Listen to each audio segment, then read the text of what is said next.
Safari পার্কের প্রাণীদের খাবার এবং এর তথ্য জানতে পুরো ভিডিওটি দেখুন। আজ আপনাদেরকে জানাবো বঙ্গবন্ধু সাফারি পার্কের ভিতরে প্রাণীদেরকে কি খাওয়ানো হয়, কি খাওয়ায় তারা। প্রথমেই ঠিক এই জায়গা থেকে একটা টিকিট কাটতে হবে।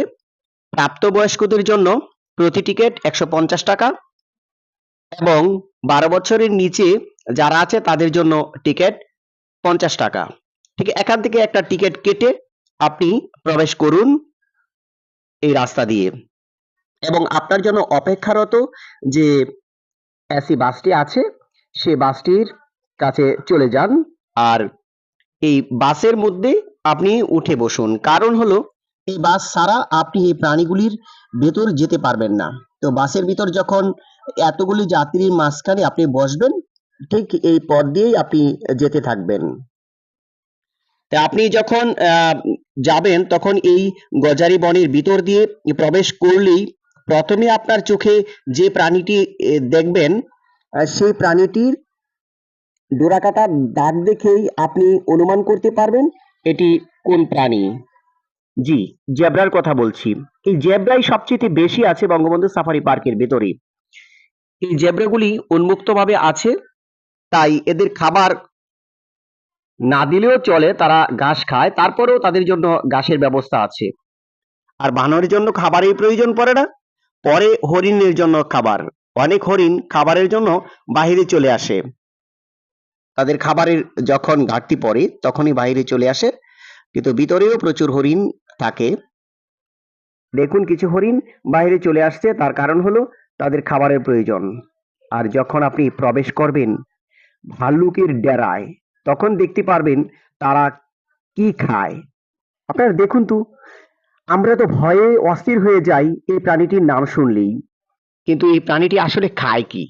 এই প্রাণীর সামনে দেওয়া আছে মিষ্টি কুমড়া, গাজর, ভুট্টা, এই জাতীয় আহ, যত সব সবজি এদের খাবার হিসেবে দেওয়া হয়েছে। আমরা যতদূর জানি যে উম, বাঘ, ভাল্লুক, সিংহ মাংসাশী প্রাণী, কিন্তু এই প্রাণীগুলির মধ্যে শুধুমাত্র এই ভাল্লুককেই দেওয়া হয় এই ধরনের খাবার।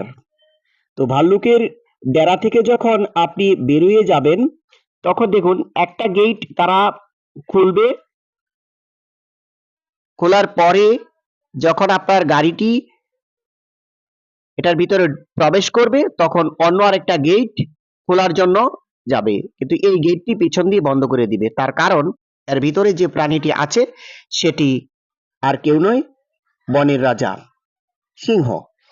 তা আমরা সিংহর ডেরায় যখন প্রবেশ করছি তখন আমরা সিংহ কি করছে কি খাচ্ছে সেটা দেখতে যাচ্ছি। তো সিংহের খাবার কি সেটা আপনারা খুব ভালো করেই জানেন। সিংহের কি খাবার খায়, সেই খাবারটা হলো মাংস। সিংহ সবসময় মাংস খায়, অন্য কোনো ভাল্লুকের মতো কোনো ধরনের সবজি খায় না। ভাল্লুকের মতো সিংহ সবজি খায় না, এ কারণে আমরা সিংহকে দেখতে যাচ্ছিলাম যে সিংহ কি খায়, কিন্তু দুর্ভাগ্যজনক বশত আমরা দেখলাম সিংহ কিছুই খাচ্ছে না। তার কারণ হলো সিংহ এই দিনের বেলায় রোদের মাঝে মাঝে তারা থাকতে পছন্দ করে না, তাই শীতল ছায়ায় সিংহ দেখুন কিভাবে ঘুমকাতুর হয়ে ঘুমাচ্ছে, তারা ঘুমিয়ে রয়েছে। তাদের খাবারটা কি দেওয়া হচ্ছে সেটা আর আমার দেখার সৌভাগ্য হয়নি, কারণ খাবারটা যদি দিত তাহলে আমি দেখতে পেতাম কি দিয়েছে। তারপরে চিন্তা করলাম চলে যাই আমরা বাঘের খাঁচার ভিতরে। তো বাঘের খাঁচায় যখন প্রবেশ করছি একটু ভিতরে অন্যরকম টান টান উত্তেজনা আছে, কিন্তু দুর্ভাগ্যবশত বাঘের খাঁচায় দুটি বাঘ আছে ঠিকই, কিন্তু আমাদের চোখের সামনে এলো না। এই হলো সাফারি পার্কের অবস্থা।